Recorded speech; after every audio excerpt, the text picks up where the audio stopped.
So hello dear students, आज के इस चैप्टर में हम बात करने वाले हैं, बहुत ही ज़्यादा इम्पॉर्टेंट टॉपिक है ये गॉस की प्रमेय। और ये आपको बोर्ड एग्ज़ाम में, ट्वेल्थ के बोर्ड एग्ज़ाम में ज़रूर मिल जाएगी। चाहे ये वाली थ्योरम आपको मिलेगी या इस प्रमेय पर आधारित कोई ना कोई एक प्रश्न मिलेगा 3 से 5 नंबर में। तो अब या कोई बहुविकल्पी आ सकता है। तो ये बहुत ही ज़्यादा इम्पॉर्टेंट लेक्चर होने वाला है आपके लिए। तो इस गॉस की प्रमेय को समझने से पहले हमें दो चीज़ों को समझना पड़ेगा, और वो दो चीज़ें क्या हैं। एक है हमारे पास में क्षेत्रफल सदिश, ये क्षेत्रफल सदिश क्या होता है, और दूसरी चीज़ है घन कोण। तो अब इन दोनों चीज़ों को सबसे पहले बारी बारी से समझेंगे। सबसे पहला काम है क्षेत्रफल सदिश का। तो आप सभी लोग जानते हो कि अगर हम बात करें, हमारे पास में पृष्ठ जो है वो बेसिकली दो तरीके के होते हैं, यानी कि जो सरफेस होती है वो दो तरीके की सरफेस होती है। एक होती है खुली सरफेस यानी कि ओपन सरफेस, और दूसरी होती है बंद पृष्ठ यानी कि क्लोज्ड सरफेस होती है। ठीक है, तो खुली सरफेस का मतलब क्या है, जैसे मान लीजिए कोई वृत्त है हमारे पास में, तो उसकी जो परिधि होगी, वृत्त की परिधि कैसी है, खुली सरफेस है, खुला पृष्ठ है। इसी तरीके से अगर कोई स्क्वायर है मान लीजिए, तो उसकी भी पृष्ठ कैसी रहेगी, खुला रहेगा। बंद में जितने भी आपके पास में ठोस पदार्थ हैं, जैसे मान लीजिए आपके पास गोला है, तो उस गोले का जो पृष्ठ होगा वो एक तरीके से बंद पृष्ठ होगा। इसको कहा जाएगा ये कैसा पृष्ठ है, बंद पृष्ठ है। तो अब बात आती है आपका ये जो होता है क्षेत्रफल सदिश, ठीक है, एरियल वेक्टर इसको कहते हैं। तो अब क्षेत्रफल सदिश का मतलब क्या है आपके पास में, कि अगर ये जो बंद पृष्ठ है इसको हम छोटे छोटे टुकड़ों में बांट दें, तो इसका हर एक छोटा खंड जो है वो एक छोटा क्षेत्रफल रखेगा। भाई अगर पूरा क्षेत्रफल ए है तो उसका अगर छोटा सा पार्ट करोगे तो उसका क्षेत्रफल क्या होगा, छोटा सा एलिमेंट लेंगे, छोटा सा अवयव लेंगे, तो उसका क्षेत्रफल क्या होगा, डी ए होगा। अब चूंकि आप दोस्तों जानते हो कि जो एरिया होता है वो लंबाई और चौड़ाई के गुणनफल के बराबर होता है, साथ ही साथ जो हमारा एरिया होता है ये एक सदिश राशि है। कैसी राशि है, सदिश राशि है। तो सदिश राशि है तो इसका मतलब क्या हो जाएगा कि इसमें एक दिशा भी होगी और क्या होगा, परिमाण भी होगा। तो क्षेत्रफल सदिश क्या होता है, इसकी हम परिभाषा अब इस तरीके से देते हैं कि अगर हमारे पास कोई बंद पृष्ठ है तो बंद पृष्ठों के प्रत्येक क्षेत्रफल अवयव से एक सदिश बद्ध रहता है। जैसे मान लीजिए हमारे पास में ये एक सरफेस है, इसको हम छोटे छोटे अवयवों में तोड़ दें, छोटे छोटे तत्वों में तोड़ दें, तो हर एक तत्व जो होगा, हर एक एलिमेंट जो होगा, हर एक अवयव जो होगा वो एक क्षेत्रफल, उसका परिमाण होगा। ठीक है ना, सदिश, हर क्षेत्रफल, हर इस एलिमेंट से एक सदिश बद्ध रहेगा। ठीक है ना, एक वेक्टर इससे संबंधित रहेगा, क्योंकि ये एक क्षेत्रफल होगा, भले बड़ा क्षेत्रफल है लेकिन ये भी तो जो एक छोटा सा क्षेत्रफल होगा। तो हर क्षेत्रफल की एक दिशा होगी, तो इसकी भी एक दिशा होगी। तो इसका मतलब यह है कि प्रत्येक क्षेत्रफल अवयव से बद्ध एक मतलब सदिश रहता है, जिसका परिमाण इस अवयव के क्षेत्रफल के बराबर होता है तथा दिशा बाहर की ओर खींचे गए अभिलंब की ओर होती है। तो हमने दोनों चीज़ें निकालनी है। जैसे मान लीजिए हमारे पास में एक बहुत बड़ा क्षेत्रफल है, उसमें से हमने एक छोटा सा तत्व जो है, छोटा सा एलिमेंट कट कर लिया। अब इसमें जो कट किया है तो इसका जो एरिया होगा, एरिया यानी कि इसका एरिया हो गया मान लीजिए डी, ये इसका क्या हो गया, परिमाण हो गया। लेकिन परिमाण के साथ साथ इसकी क्या चाहिए, दिशा चाहिए। तो दिशा निकालने के लिए क्या करते हैं कि जब भी आपके पास कोई बंद पृष्ठ होगा, बंद यानी कि क्लोज्ड सरफेस है, जब आपके पास में कोई क्लोज्ड सरफेस होती है तो उस क्लोज्ड सरफेस पर खींचा गया अभिलंब, खींचा गया लंब जो होता है, परपेंडिकुलर जो होता है, वही उस क्षेत्रफल की दिशा को प्रदर्शित करता है। तो किसी क्षेत्रफल अवयव, मान लीजिए बहुत बड़ा ये क्षेत्रफल है, इसमें से हम एक छोटा सा जो है एलिमेंट को, छोटा सा अवयव कट कर लेंगे, और उस तत्व का, उस एलिमेंट का जो डायरेक्शन होगा वो उस पर खींचे गए लंब की दिशा होगी, और इसका परिमाण कितना होगा, जितना ये क्षेत्रफल होगा। तो क्षेत्रफल होगा मान लो 2 मीटर स्क्वायर है, 3 मीटर स्क्वायर है, 100 मीटर स्क्वायर में से 2 मीटर स्क्वायर काट लिए, तो 2 क्या होगा, उसका परिमाण होगा, और दिशा क्या होगी, उस पर खींचे गए अभिलंब की दिशा हो जाएगी। तो ये क्या कहलाएगा, क्षेत्रफल सदिश कहलाएगा। तो इसको हम इस तरीके से प्रदर्शित करते हैं, उस खंड का परिमाण और उस पर खींचे गए अभिलंब की दिशा। तो एन कैप क्या है, लंब की दिशा है। लंब किस पर खींचा गया, मतलब अवयव पर खींचे गए, क्षेत्रफल अवयव पर खींचे गए लंब की, क्षेत्रफल अवयव पर खींचे गए लंब की दिशा। तो इस तरीके से, यानी कि perpendicular drawn upon the area component, aerial component हो जाएगा। ठीक है, तो ये हमारा हो जाएगा क्षेत्रफल सदिश। अब बात करते हैं दूसरा जो इम्पॉर्टेंट कंपोनेंट है, और वो क्या है, घन कोण। अब घन कोण को समझने से पहले आप समझिए कोण क्या होता है। जैसे आप सभी लोग जानते हो कि अगर हमारे पास में एक लाइन है इस तरीके से, और एक लाइन ये दूसरा है, तो ये दो लाइन को अगर हम इस तरीके से मिला दें, या एक कह लीजिए कि हमारे पास में एक सर्किल है इस तरीके से, और उस सर्किल का एक केंद्र होगा, सीधी सी बात है। अब इसको अगर यहाँ से मिलाओगे तो ये त्रिज्या होगी, ये भी क्या होगी, त्रिज्या होगी। तो ये जो चाप है, उस वृत्त का चाप जो उस वृत्त के केंद्र पर जो भी कोण अंतरित करता है, उसी को क्या कहते हैं हम, समतल कोण या कोण कहते हैं। तो कोण बराबर क्या होता है दोस्तों, ये चाप ए बी यानी कि एस अपान आर यानी कि त्रिज्या हो जाएगा। अब देखो कोण कैसा है, ये एक मतलब डायमेंशनलेस यानी कि विमाहीन राशि है। तो एस ऊपर, लंबाई ऊपर नीचे है, तो इसका मतलब विमा इसकी नहीं होगी। इसी तरीके से घन कोण भी विमाहीन राशि है। अब इसको कैसे परिभाषित करते हैं, और ये देखो दोनों, ये जो कोण है उसको हम 2 डायमेंशन में यानी कि द्विविमीय में हम परिभाषित करते हैं। अब ये जो घन है आप देख पा रहे हो, घन का मतलब ही होता है 3 क्यूब। किसी भी राशि का अगर आप क्यूब कर दोगे तो क्या हो जाएगा, घन हो जाएगा। इसका मतलब ये जो घन कोण है वो 3 डायमेंशन में डिफाइन करते हैं। यानी कि अब हमारे पास में जो भी वस्तु होगी उसमें लंबाई, चौड़ाई और ऊंचाई तीनों चीज़ें होंगी। देखिए भाई, अगर मान लीजिए इसका कैसे परिभाषित करते हैं, सबसे पहले परिभाषा समझ लेते हैं। तो किसी गोली, जैसे इसमें हमने क्या देखा कि अगर वृत्त है तो वृत्त के चाप द्वारा केंद्र पर कोण अंतरित होता है, तो उसे क्या कहते हैं, समतल कोण कहते हैं। इसी तरीके से किसी गोलीय पृष्ठ, अब ये देख लीजिए गोला कैसा होता है, 3 डायमेंशन, यानी कि स्फीयर जो है वो 3 डायमेंशन है, वृत्त जो है वो 2 डायमेंशन है। तो किसी गोलीय पृष्ठ के सूक्ष्म खंड द्वारा, मान लीजिए ये हमारा गोलीय पृष्ठ है, आप देख पा रहे होंगे डॉटेड डॉटेड लाइंस हैं। तो इस गोलीय पृष्ठ का एक सूक्ष्म अवयव है, हमने बताया भी कि बहुत सारे छोटे अवयव होते हैं, उसमें से एक अवयव हमने ले लिया डी ए।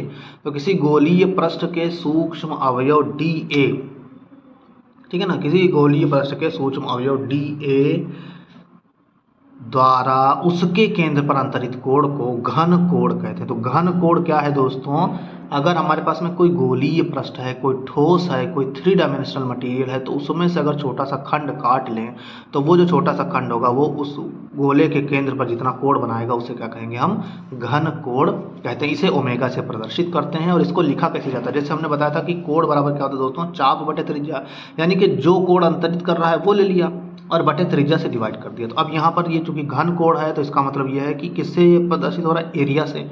एरिया से ही तो है, ये एक छोटा सा एरिया है, छोटा सा पृष्ठ अवयव है। तो पृष्ठ अवयव होगा तो उस, ये हो गई आर्क उसकी। और त्रिज्या, चूंकि ये एक ऐसी डायमेंशनलेस क्वांटिटी है, तो अब यहाँ पर त्रिज्या की जगह आ जाएगा त्रिज्या स्क्वायर, यानी कि आर स्क्वायर आ जाएगा, जिससे ये क्या होगा, डायमेंशनलेस क्वांटिटी रहेगी। तो अगर हमारे पास में ये हो जाए कि डी ए बराबर 1 मीटर स्क्वायर हो जाए, ये डी ए बराबर आर स्क्वायर हो जाए, तो डी ओमेगा बराबर क्या हो जाएगा, 1 हो जाएगा, 1 स्टेरेडियन। तो इसका मतलब यह है कि 1 स्टेरेडियन वह घन कोण है जो गोलीय पृष्ठ के वृत्त की त्रिज्या के वर्ग के बराबर क्षेत्रफल वाले खंड द्वारा केंद्र पर अंतरित किया जाता है। तो कभी कोई पूछ लिया जाता है कि 1 स्टेरेडियन की परिभाषा दीजिए। तो 1 स्टेरेडियन क्या है, बेसिकली अगर हमारे पास में जो क्षेत्रफल अवयव है, इस क्षेत्रफल अवयव का मान हो जाए त्रिज्या के वर्ग के बराबर, यानी कि डी ए बराबर आर स्क्वायर हो जाए। तो इसका मतलब यह है कि त्रिज्या के वर्ग के बराबर क्षेत्रफल अवयव गोले के केंद्र पर 1 स्टेरेडियन का कोण अंतरित करता है। तो त्रिज्या के वर्ग के बराबर परिमाण वाला क्षेत्रफल अवयव उस गोले के केंद्र पर क्या करता है, 1 स्टेरेडियन का कोण अंतरित करता है। तो इसको आप बढ़िया से समझ लीजिए। इसको ऐसे मैं समझा देता हूँ एक बार बिल्कुल। जैसे मान लीजिए आप बाजार गए हैं, वहाँ से आपने क्या किया, तरबूज कट किया। तो तरबूज करते हैं तो वहाँ पर हम एक चक्ती लगा देते हैं इस तरीके से। तो जब उसको निकालते हैं तो उसमें से हमारा जो मटेरियल होता है वो इस तरीके से कुछ आता है। मतलब एक तो ये आपका हो जाएगा, दिस इज समथिंग, ये जो उसका मतलब छिलका रहता है, और उसके अंदर कुछ इस तरीके से मटेरियल रहता है, जो कि मटेरियल कैसा रहता है दोस्तों, 3 डायमेंशनल मटेरियल, यानी कि 2 डायमेंशनल मटेरियल रहेगा, और ये क्या रहेगा, उस पर छिलका रहेगा। यानी कि अगर इसको आप निकालोगे तो सीधी सी बात है, उसमें क्या होगा आपका मतलब एक रिंग, जैसे आप एक जो है आप अंगूठी ले लीजिए, अंगूठी में से अगर इसको काटोगे तो सिर्फ एक जो है लंबा लंबा निकलेगा। लेकिन अगर जब तरबूज काटते हो तो तरबूज इधर 3 डायमेंशन यानी कि ठोस गोला है, तो उसको जब काटोगे तो उसमें ये सरफेस भी रहेगी जैसे रिंग में रहती है, और उसके अंदर का भी पार्ट रहेगा, यानी कि उसमें एक लंबाई भी रहेगी और उसमें क्या रहेगी, चौड़ाई भी रहेगी, यानी कि उसमें क्या रहेगा, एक क्षेत्रफल रहेगा, 2D मटेरियल रहेगा। तो इस क्षेत्रफल अवयव के द्वारा उस गोले के केंद्र पर जितना कोण अंतरित किया जाएगा उसी को कहेंगे घन कोण। क्या कहेंगे, घन कोण। तो ये जो क्षेत्रफल अवयव जो चक्ति लगाई हमने, उस चक्ति के द्वारा केंद्र पर जितना कोण अंतरित किया जाएगा वही क्या कहलाएगा, क्षेत्रफल घन कोण कहलाएगा। ठीक है। और ये एरिया कितना मान लिया, डी ए मान लिया, तो अब इसको आर स्क्वायर से भाग कर देंगे तो ये हो जाएगा। ठीक है दोस्तों, तो ये आपका घन कोण हो जाएगा। अब ये दो चीज़ें आपको समझ में आनी चाहिए, क्षेत्रफल सदिश क्या है और घन कोण क्या है। अगर आपको नहीं समझ में आता है तो हमारे कमेंट बॉक्स में कमेंट कर सकते हैं। अगर वीडियो पसंद आती है तो प्लीज़ लाइक और शेयर ज़रूर करें और सब्सक्राइब भी करें। अब यहाँ पर एक और इसकी डेफिनेशन है, जैसे मान लीजिए डी ए ओमेगा बराबर, हमने मान लिया कि डी ओमेगा बराबर आपके पास में D A cos theta upon R square है। कभी मतलब डी ए बटे आर स्क्वायर, कभी कभी क्या होता है कि जो क्षेत्रफल है जैसे बिल्कुल सीधा सीधा हमें मिल जाता है, लेकिन कभी कभी जो हमारा क्षेत्रफल होता है, क्षेत्रफल सदिश, उसकी दिशा उस पर खींचे गए अभिलंब से अलग हो जाती है। मतलब वो अभिलंब से कितना कोण बनाने लगता है, थीटा कोण बनाने लगता है। तो उस समय हमारा जो डी ओमेगा होता है वो डी ए कॉस थीटा बटे आर स्क्वायर, यानी कि इसको हम ऐसे लिख सकते हैं D A vector dot N cap बटे आर स्क्वायर। क्योंकि आप जानते होंगे कि A vector dot B vector क्या होता है, ए का परिमाण, बी का परिमाण और कॉस थीटा। और ये जो एन कैप है वो कैसा सदिश है, एकांक सदिश है। एकांक सदिश है तो एकांक सदिश की परिभाषा ये होती है कि उसका परिमाण जो होता है वो हमेशा क्या होता है, एक होता है। तो इसका मतलब ये हो गया कि अगर हम ए वेक्टर डॉट एन कैप लिखेंगे तो इसको हम लिखेंगे ए वेक्टर और एन कैप का परिमाण ये हो जाएगा कॉस थीटा, यानी कि ए और एन के बीच का कोण, इसका परिमाण एक हो जाएगा, तो इसको हम लिख सकते हैं ए कॉस थीटा। तो इस तरीके से ए कॉस थीटा की जगह पर हमने लिख लिया। ये अगर डी ए है तो डी ए ले लीजिए, तो डी ए हो जाएगा। तो डी ए डॉट एन जो होगा हमारे पास में, इसको लिख सकते हैं डी ए कॉस थीटा। इसका मतलब ये है D A dot N cap को डी ए कॉस थीटा या डी ए कॉस थीटा को D A dot N cap लिख सकते हैं। अब यहाँ पर एक और बड़ी इंपॉर्टेंट चीज़ की बात करते हैं। तो हमने दो चीज़ें बात कर ली, जो है घन कोण क्या होता है। इस वाले फार्मूले को दोस्तों याद रखिएगा, मान लेते हैं इसको समीकरण एक, ये बड़ा इंपॉर्टेंट फार्मूला है, अब इसका इस्तेमाल होगा। तो वैद्युत फ्लक्स के बारे में बात करने वाले हैं। वैद्युत फ्लक्स क्या है ये भी आपको याद रखना है। थर्ड जो है ये डेफिनेशन है। जैसे पहले हमने क्या किया, आपका पहले जो डिफाइन किया वो हमने डिफाइन किया डी ए यानी कि एरिया है, क्षेत्रफल अवयव। दूसरा डिफाइन किया हमने डी ओमेगा यानी कि घन कोण, और तीसरा जो डिफाइन करने वाले हैं डी ऑफ फाई यानी कि वैद्युत फ्लक्स। तो ये वैद्युत फ्लक्स क्या चीज़ है इसको देख लीजिए। सबसे पहले मतलब हमने इसके पहले जो लेक्चर्स डाले हैं उसमें हमने वैद्युत क्षेत्र को भी परिभाषित किया है, वैद्युत क्षेत्र कैसे निकालते हैं ये भी निकाला है, वैद्युत द्विध्रुव के कारण कैसे निकालते हैं ये भी निकाला है, साथ ही साथ हमने वैद्युत बल रेखाओं को भी समझाया है। तो अब उसमें हम वही चीज़ करने वाले हैं कि वैद्युत क्षेत्र रेखाएं क्या होती हैं। अगर आपने नहीं देखा है, पढ़ा है, तो आप वहाँ से देख सकते हो। तो वैद्युत क्षेत्र में स्थित किसी काल्पनिक पृष्ठ से संबद्ध वैद्युत फ्लक्स उस पृष्ठ से होकर गुजरने वाली वैद्युत बल रेखाओं की संख्या के माप होती है। इसे फाई ई से प्रदर्शित करते हैं। इसका मतलब यह है कि अगर कोई पृष्ठ है इस तरीके से, तो इस पृष्ठ से कितनी वैद्युत बल रेखाएं गुजरेंगी, इन वैद्युत बल रेखाओं की संख्या ही इससे बद्ध वैद्युत फ्लक्स कहलाती है। इसे फाई ई से प्रदर्शित करते हैं। तो किसी परिपथ से, किसी बंद पृष्ठ, किसी काल्पनिक पृष्ठ या किसी बंद पृष्ठ से बद्ध वैद्युत फ्लक्स उस पृष्ठ से गुजरने वाली वैद्युत बल रेखाओं की संख्या के बराबर होता है। तो इससे कितनी नंबर ऑफ लाइंस गुजरेंगी उसके बराबर होगा। इसे फाई ई से प्रदर्शित करते हैं। फाई ई से क्या करते हैं दोस्तों, प्रदर्शित करते हैं। इसका मात्रक होता है न्यूटन मीटर स्क्वायर प्रति कूलाम। इसका मात्रक क्या होता है, न्यूटन मीटर स्क्वायर प्रति कूलाम दोस्तों।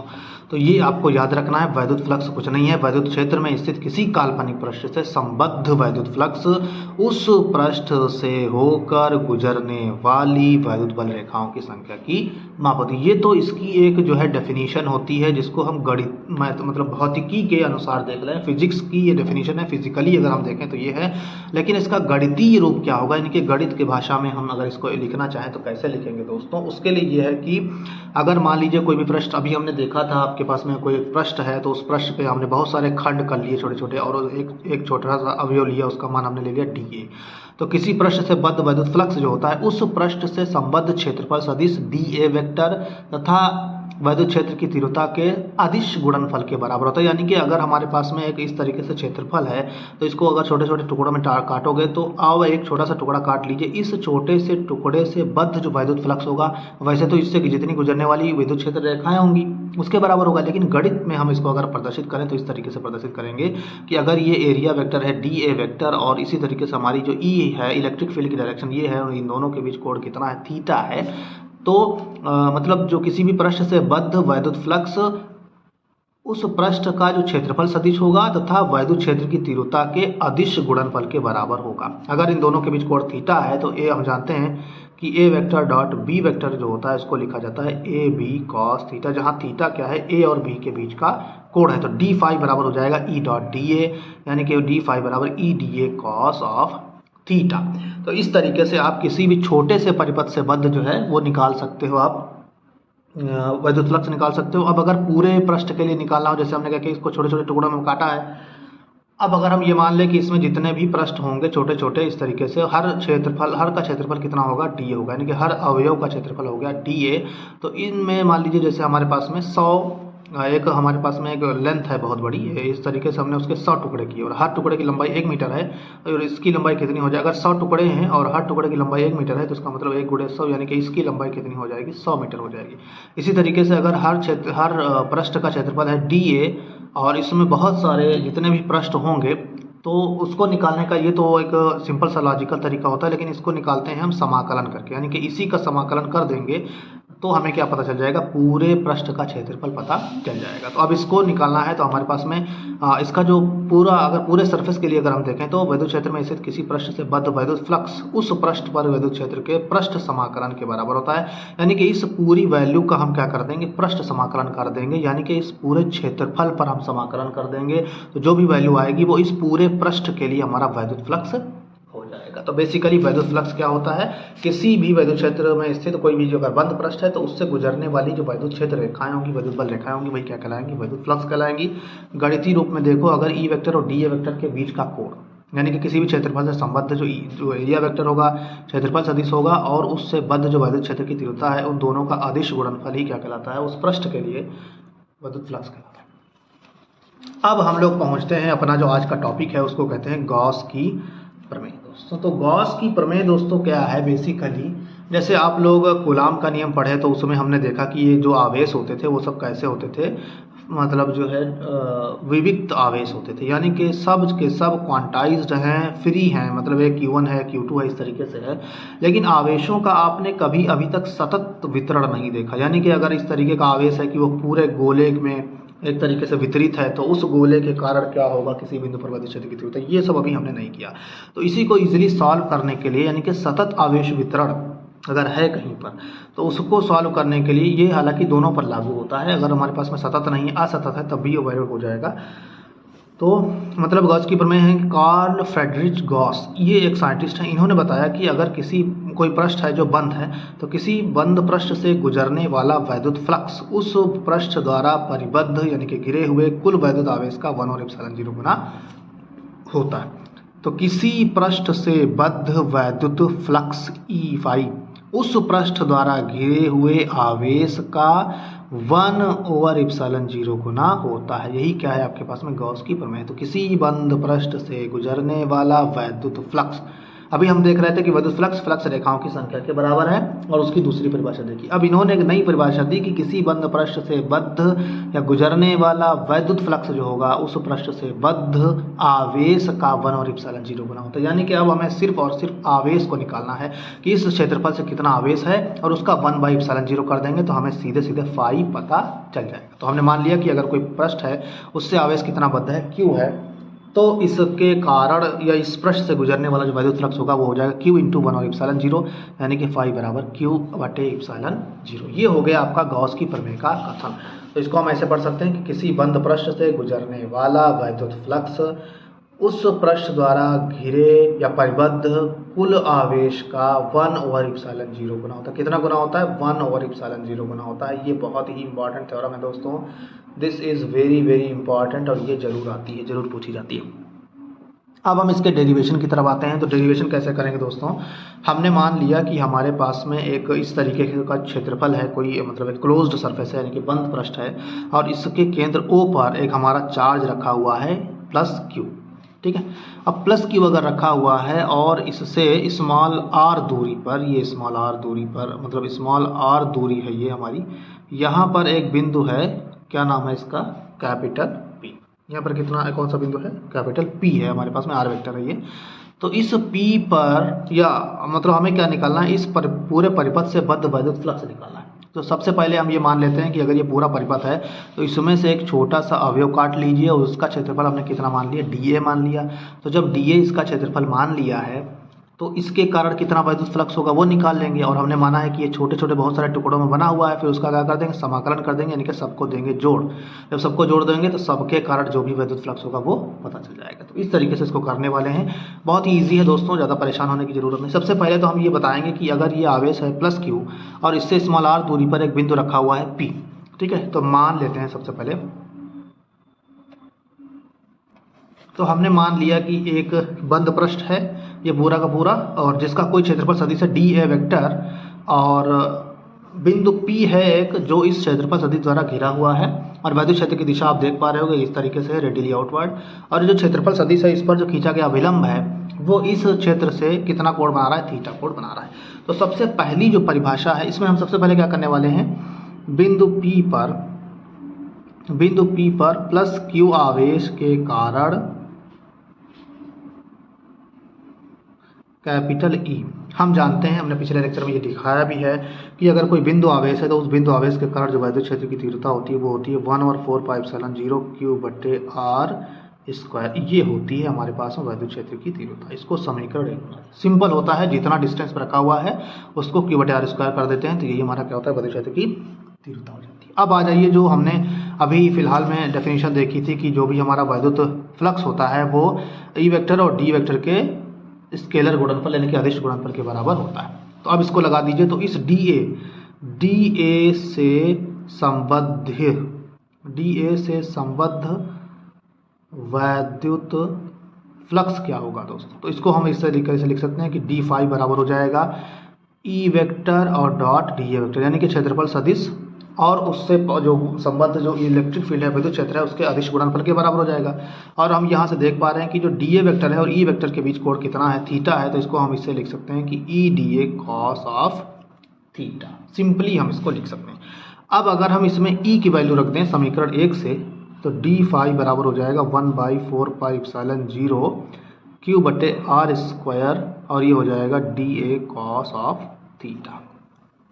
ठीक है दोस्तों, अब ये जो DA cos theta upon r² है इसको अगर हम ऐसे लिखें Q/4πε0 DA cos theta upon में r²।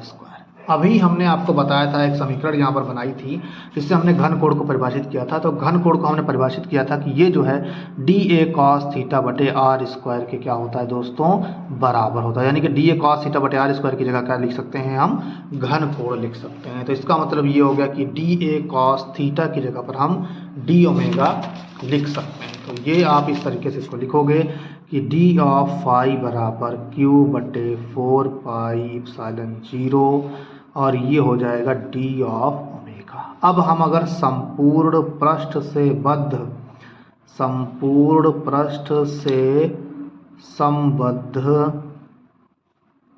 संबद्ध वैद्युत फ्लक्स निकालें, तो संपूर्ण पृष्ठ से बद्ध निकालने के लिए जैसे मान लो हमने क्या किया, 1 मीटर तंबा तार है, इसका एक भाग 1 मीटर है संपूर्ण और सारे 100 भाग किए गए हैं, तो पूरे तार की लंबाई कितनी हो जाएगी, 100 से गुणा कर देंगे तो कितना हो जाएगा, 100 मीटर हो जाएगा।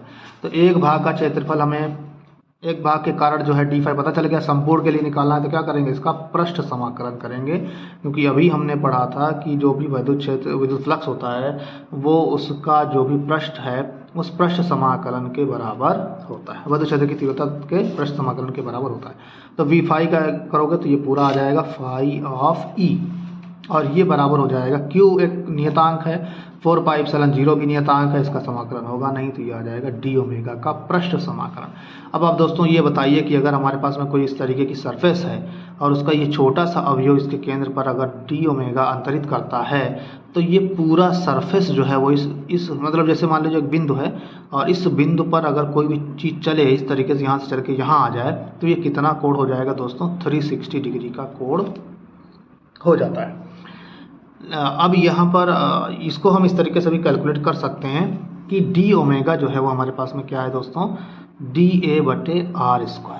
ठीक है, अब अगर हमारे पास में कोई स्फेरिकल सरफेस है तो उसका जो एरिया, जैसे मतलब अगर इसको इंटीग्रेट करें टोटल कर देंगे तो टोटल एरिया हो जाएगा DA/ क्या हो जाएगा, r²।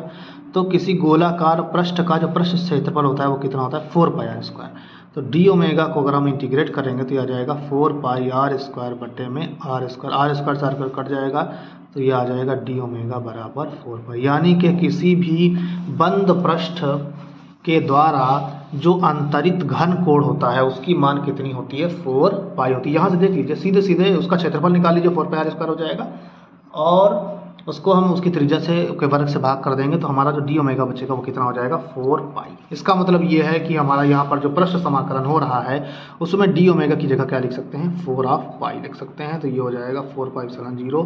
और ये आप याद रखना है, किसी भी बंद सरफेस के लिए जो डी ओमेगा है उसका जो पृष्ठ समाकलन होता है, यानी कि घन कोण का जो पृष्ठ समाकलन है वो 4 पाई ही होता है। तो इस 4 पाई से ये वाला 4 पाई कैंसिल हो जाएगा, तो फाई ई बराबर हो जाएगा क्यू इंटू 1/एप्सिलॉन 0 या phi E equals to Q upon epsilon 0। इसका मतलब ये है दोस्तों कि किसी भी बंद पृष्ठ से बद्ध वैद्युत फ्लक्स का मान उस पृष्ठ द्वारा घिरे आवेश का 1/एप्सिलॉन 0 गुना होता है। और यही क्या है, गॉस की प्रमेय है। यही क्या है दोस्तों, गॉस की प्रमेय है। तो इसका मतलब ये हो गया कि गॉस की प्रमेय हमने क्या कर ली, प्रूफ कर ली। इसको एक बार और देख लीजिए आप।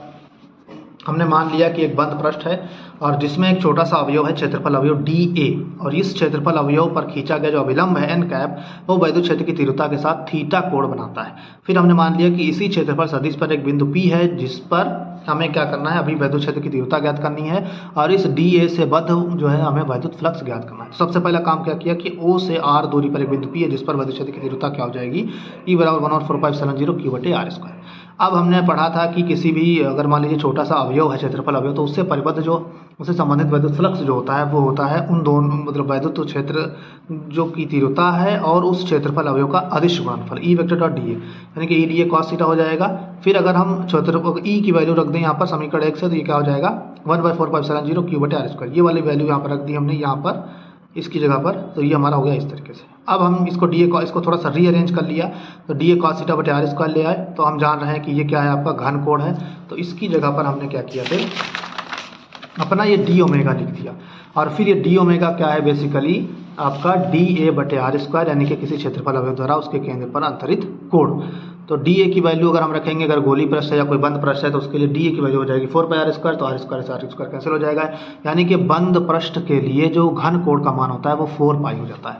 तो बंद पृष्ठ के लिए उसका सरफेस हमने समाकलन कर दिया, तो बंद पृष्ठ के लिए डी ओमेगा का मान कितना हो जाएगा दोस्तों, 4 पाई। इसकी जगह पर 4 पाई रख दिया हमने, 4 पाई से 4 पाई कट गया, बचा क्यू बटे एप्सिलॉन 0। इसका मतलब ये है कि किसी भी पृष्ठ से बद्ध वैद्युत फ्लक्स का मान उस पृष्ठ द्वारा घिरे आवेश का 1/एप्सिलॉन 0 गुना होता है। यही क्या है, गॉस की प्रमेय है। यही हमको क्या करना था, सिद्ध करना था, यानी कि इति सिद्धम। ठीक है, यही सिद्ध करना है दोस्तों। आशा करता हूं आपको ये वीडियो पसंद आया होगा। अब अगले लेक्चर में हम बात करेंगे गॉस की प्रमेय के अनुप्रयोग, यानी कि एप्लीकेशन ऑफ गॉस लॉ। और अगर कोई डाउट है, कोई संदेह है, तो आप हमारे कमेंट बॉक्स में कमेंट कर सकते हो। Thanks for watching.